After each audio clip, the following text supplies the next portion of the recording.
private leasing a car in the Netherlands. Today we're going to talk about private leasing a car in the Netherlands. Before we get started, be sure to check out my previous two videos where I talked about why I own a car in Amsterdam and the cost of car ownership in the Netherlands. Let's get into it.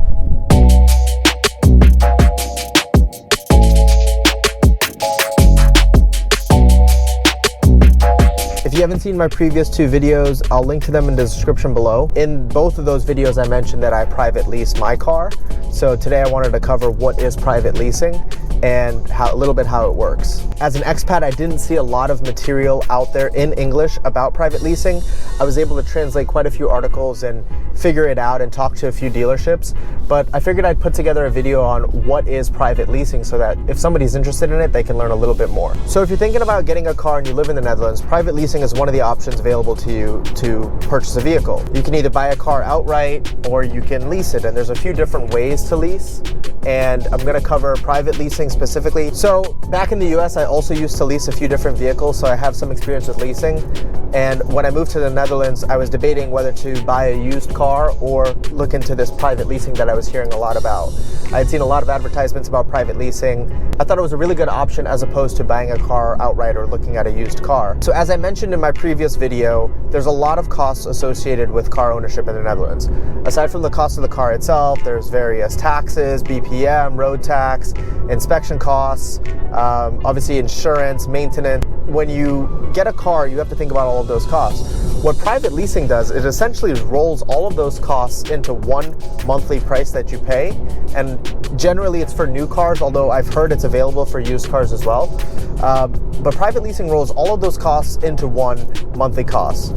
And essentially you only have one cost to pay per month, and that covers everything that I mentioned. So you only have to worry about one monthly payment. Aside from fuel and the costs of washing your car, and parking or any sort of fines associated with your use of the vehicle, everything for the vehicle itself is taken care of. You only have to worry about one monthly payment. And if anything goes wrong, it's usually a new car, so the car's under warranty. And then even if it's regular maintenance, that's also included in the cost that you pay per month. So what appealed to me was that it was one fixed monthly cost. There's no unexpected costs, no surprises. And what was nice as well is there's no upfront costs associated with private leasing. There's no security deposit, there's no down payment required. So it's literally just that monthly cost you have to worry about for the duration of your contract, and that's it.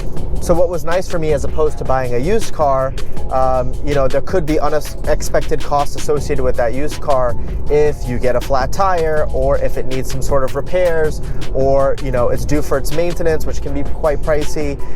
You're responsible for all of those costs, and sometimes they can be a couple €100 here and there. Could be a couple €1,000 if something bad goes wrong, and you're on the hook for that. And of course, that's the risk you take with any sort of car ownership generally. But for me, private leasing was something that I was more comfortable with, especially living in the Netherlands. I'm not used to how vehicles are maintained here. I don't speak Dutch very well. I didn't want to have to deal with having car repairs, going to service centers. With private leasing, especially as an expat, it was a pretty attractive offer. It was a one payment and everything's taken care of. I don't have to worry about anything else. What I also found interesting about private leasing in the Netherlands compared to the leasing experiences that I had in the US is that not only are all of those costs rolled into one payment, you don't have to pay a down payment, you don't have to pay a security deposit. So in the US, dealerships often try to get you to put money down on a lease or put some sort of security deposit to lower your monthly payment. And if you know anything about car leasing, that makes no sense, because it's not money that you're putting into anything, and it's essentially money that you're throwing away if that car were to be totaled right after you drive it off the dealership lot. So what was really nice here is that monthly payment that I was looking at when I was doing the research, I didn't have to think about any upfront costs. I was able to keep some money in the bank as opposed to putting a down payment on a loan, or as opposed to buying a car outright. Now you can choose to private lease a car that dealerships have in stock, which I found here in the Netherlands they don't keep as much stock in dealerships. Most people choose to order cars cars. So you can also do private leasing for a stock vehicle or for an ordered car. In my case, I ordered my car with the options that I wanted. And that also allows you to kind of, figure out or flex your monthly payment depending on what options you want or you need. So if you're looking for a bare bones car, you can order it that way.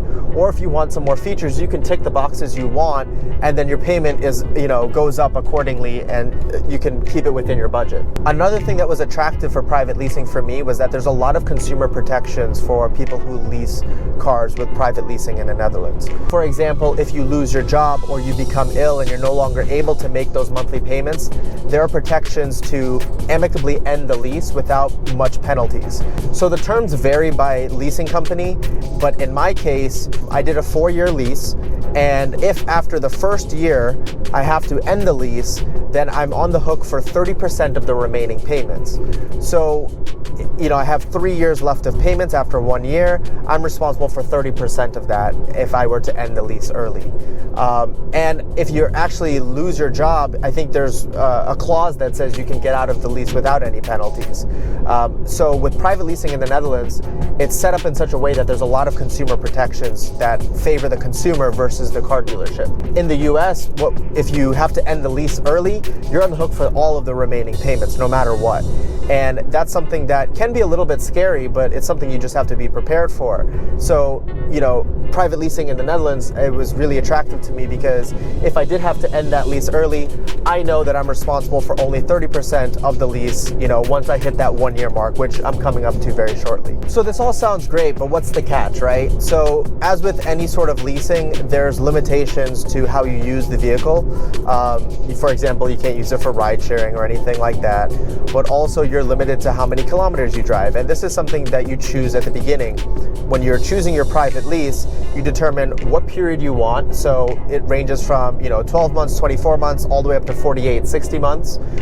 So you choose the period of the lease, and then you choose how many kilometers you drive per year, or how many kilometers you estimate that you'll drive per year. And then that all affects the lease price. So in my case, I did a 4-year lease with 15,000 kilometers per year. But you could choose from 10,000 kilometers per year. You can choose up to 20-something thousand kilometers per year. That's up to you. You'll just pay more or less depending on your choices. Also, you have to be careful with damage. Now, insurance is covered in the lease. In this case, for the private lease, it includes insurance.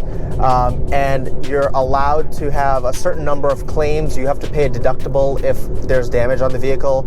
So for example, let's say a bicycle hits it while it's parked. If you were to get that fixed, you're responsible for a deductible, and then that's one claim.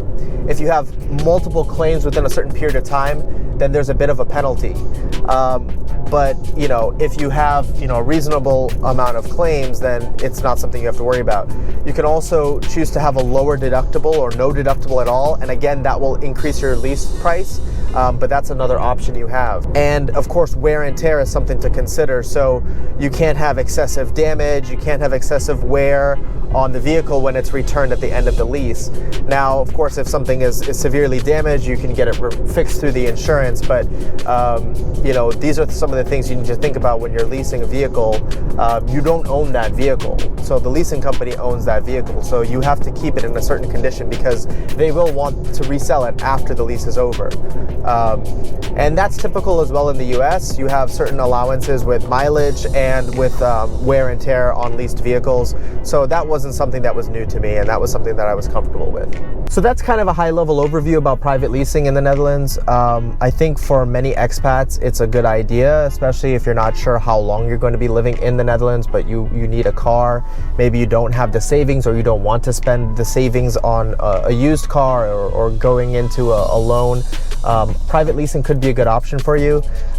There's a lot of things to consider: how much you're going to drive the car, what you're using it for. But if you intend to drive a lot, or you don't like the idea of a new vehicle, private leasing may not be for you, and that's fine. So in summary, private leasing was a good option for me. I'm happy with it. I'm almost 1 year into my lease on the BMW 118i. Let me know if you'd like me to do a more detailed overview about my experience with private leasing my car and how I ended up getting it.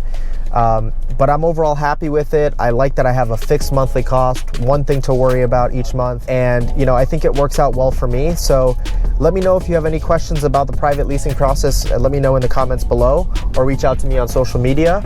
And if you have any other future video ideas you would like to see me do, let me know in the comments below as well. Thanks for watching.